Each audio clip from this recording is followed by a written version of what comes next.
कधी-कधी आपण खूप छान प्लॅन्स ठरवतो आणि ते वेळेवरती कधीच सक्सेसफुल होत नाहीत. पण त्याउलट कधीतरी पटकन असा एखादा प्लॅन्स ठरतो आणि तो छान पटकन सक्सेसफुल होतो. तसंच आमच्या बाबतीत झालेलं आहे. आम्ही नागपूरला चाललोय अचानक आणि त्याआधी आम्ही छान नाश्ता करून घेतला. बरं इकडे आमचं गहन डिस्कशन चाललंय, की आलू पराठ्याबद्दल. आम्ही इथेच जो पटकन अवेलेबल होईल असा नाश्ता घेतलेला आहे. बरं आलू पराठा ठीक-ठाक आहे, एवढा पण काही चांगला नाहीये.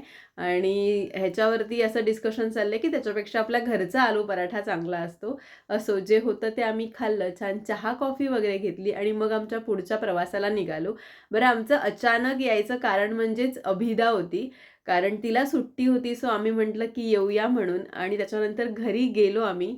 छान जेवलो वगैरे, गप्पा वगैरे झाल्या. त्याच्यानंतर आम्ही आराम केला आणि मग रात्री आम्ही परत बाहेर पडलो. ताई, मी, जीजू आणि अभिदा. आणि छोटं-मोठंसं काहीतरी स्नॅक्स खायचं होतं, कारण जेवायची कोणाची इच्छा नव्हती. जेवण फार लेट झालं होतं. त्याच्यामुळे आम्ही जे काही आवडीचं होतं अभिदाचं आणि इथले ते लोकं नेहमी जिथे येतात आणि तिथलं फूड त्यांना आवडतं.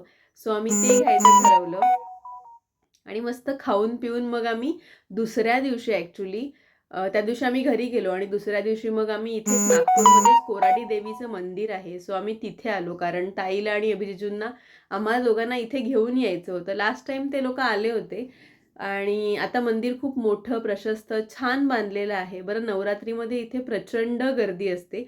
आम्ही कधी नवरात्रीमध्ये आलेलो नाहीये, पण इथले सगळेजण सांगतात आणि छान नवसाला पावणारी देवी आहे. मस्त मोठं मंदिर आहे. आम्हाला प्रचंड आवडलं. बरं दर्शन वगैरे आमचं छान झालं. फारशी गर्दी नव्हती, ठीक-ठाक गर्दी वगैरे होती. त्याच्यामुळे दर्शन आरामात झालं. त्याच्यानंतर छान दर्शन वगैरे घेतल्यानंतर मग आमचं असं डिसाईड झालं, की आपण इथूनच महाप्रसाद घेऊन जाऊ. कारण इथला महाप्रसाद चांगला असतो, टेस्टी असतो. ऑफकोर्स सगळ्याच मंदिरामधला महाप्रसाद चांगलाच असतो. आणि इथे एक सिस्टीम होती, की कुपन सिस्टीम होती आणि आम्ही म्हटलं छान ती घेऊ आणि दर्शन वगैरे झाल्यानंतर मग थेट आम्ही महाप्रसाद घेण्यासाठीच गेलो आणि यांचे रोजचे मेनू वेगवेगळे असतात. बरं आज काय आहे मी तुम्हाला दाखवते. प्लेट दिल्यानंतर त्यांनी छान एकदम गोडाचा शिरा दिला आम्हाला आणि त्याच्यानंतर मग आपल्याला बसवल्यानंतर मग ते लोकं येऊन गरमागरम अगदी सगळं जेवण गरमागरम त्यांनी वाढलं. बरं जेवणामध्ये काय काय होतं हे मी तुम्हाला सांगते. जेवणामध्ये चपाती होती, त्याच्यानंतर वांगं बटाट्याची भाजी होती, गरम-गरम डाळ होती आणि भात आणि शिरा. असं छान आम्ही जेवलो. त्याच्यानंतर छोटी-मोठीशी देवळाच्या बाहेर आम्ही काही शॉपिंग केली आणि नंतर त्याच दिवशी रात्री इथेच माझे आत्या आणि मामा पण नागपूरला राहतात.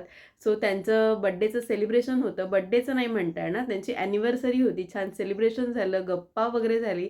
ह्या लोकांच्या मस्ती झाली आणि मग आम्ही घरी